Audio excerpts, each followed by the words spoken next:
করবে নজরে মমতা বন্দ্যোপাধ্যায়ের পরবর্তী কৌশল এই মুহূর্তে অত্যন্ত গুরুত্বপূর্ণ এই প্রশ্ন। আপাতত বিধানসভার বিজ্ঞপ্তির অপেক্ষায় কালীঘাট তৃণমূল। প্রসঙ্গত উল্লেখ্য, তৃণমূলকে ঋতব্রতকে বিরোধী দলনেতা ঘোষণায় স্পিকারের বিবৃতির অপেক্ষায় মমতাপন্থীরা। বিষয়টি নিয়ে সুপ্রিম কোর্টে মামলার ভাবনা রয়েছে কালীঘাট তৃণমূলের। সম্ভাব্য কারণগুলো কি আমি জেনে নেব। আমার সহকর্মী সৌরভ গুহ এই মুহূর্তে আমাদের সঙ্গে রয়েছেন। সৌরভ, এখনো পর্যন্ত যা সিচুয়েশন, গতকাল পর্যন্ত আমরা প্রেক্ষাপট আমরা যা দেখলাম, কোন কোন সম্ভাবনাগুলো এখনো পর্যন্ত উকি দিচ্ছে, বিশেষ করে মমতা বন্দ্যোপাধ্যায় কোন কোন পথে এবার এগোতে পারেন, কোন কোন সম্ভাবনাগুলো সামনে আসছে, কি মনে হয় একটু ডিটেইলে জানতে চাইব সৌরভ।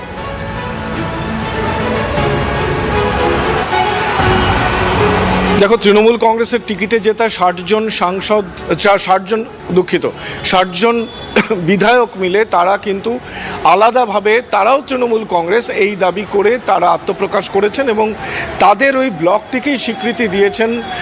বিধানসভার প্রিন্সিপাল সেক্রেটারি তাদেরকে বসিয়েছেন বিধানসভার বিরোধী দলনেতার ঘরে। কিন্তু তৃণমূল কংগ্রেসের কালীঘাট লবি ইতিমধ্যেই কিন্তু বলতে শুরু করেছে, বিবৃতি কোথায়? তাদেরকে যে বিরোধী দল বলা হচ্ছে, তারা কোন দল? বিবৃতি কোথায়? অভিষেক বন্দ্যোপাধ্যায় দুটি চিঠি দিয়েছিলেন। প্রথম চিঠিতে সইজাল কাণ্ড এবং তারপরেও কিন্তু দ্বিতীয় চিঠি দিয়েছিলেন।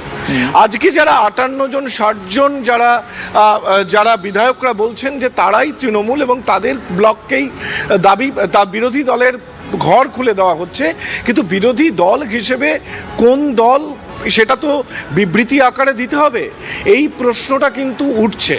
দুই, যে পরিস্থিতি দাঁড়িয়েছে তাতে আগামী দিনে প্রতীক মমতা বন্দ্যোপাধ্যায়ের হাতে নাও থাকতে পারে, তৃণমূলের হাতে নাও থাকতে পারে। এরকম যখন একটা পরিস্থিতি, সেই জায়গা থেকে দাঁড়িয়ে আগামী দিনে কোর্ট খুললেই, এই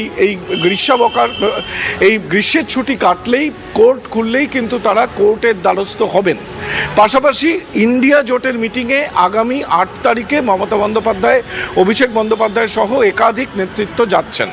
অর্থাৎ সব মিলিয়ে একদিকে নিজেরই দলের এই যে দলছুট বিধায়করা তারা যে আলাদাভাবে চলছেন, সেই বিষয়টি নিয়ে আইনের দ্বারস্থ হবেন। যদিও তারা 2/3 সমর্থন নিয়ে কিন্তু আলাদা হয়েছেন, ফলে এর মধ্যে যথেষ্ট জটিলতা আছে। কিন্তু সেই জটিলতার জায়গা থেকেও আগামী দিনে একদিকে আইনি পদক্ষেপ, অন্যদিকে জোট ইন্ডিয়ার সঙ্গে রাজনৈতিক লড়াই, এই দুই পথেই কিন্তু এগোতে চাইছে তৃণমূল কংগ্রেস। বেশ বেশ, কালীঘাটে ধন্যবাদ সৌরভ।